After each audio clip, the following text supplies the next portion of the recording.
Hi guys, good morning. এটা কালকের video, মানে রথের দিন সকালে দেখো আকাশটা কি সুন্দর লাগছে। তাই ভিডিও না করে থাকতে পারলাম না। আর এদিকে দুপুরের লাঞ্চের প্রিপারেশন চলছে, তাই ভাবলাম সেটাও তোমাদের সাথে শেয়ার করা যাক।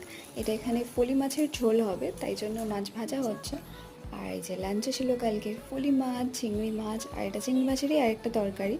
তো তারপরে আমরা একটু বেরিয়েছিলাম, তাই আমি রেডি হয়ে নিলাম। রথে কোনোবারই বেরোই না, বাট এইবার বেরিয়েছিলাম, আসলে একটা কাজ ছিল। তো প্রথমে চলে যাই কাজটা সারতে, আর তারপর চলে আসি রথের মেলায়, যেটা রামসাহেরে হয়েছিল।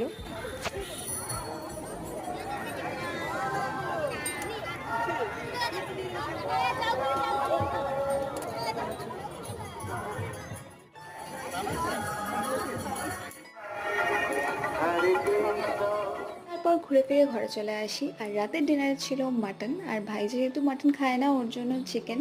আর আমি কিন্তু দুটোই খাই। তো ব্যাস, আজকের দিনটা এভাবেই কাটলো।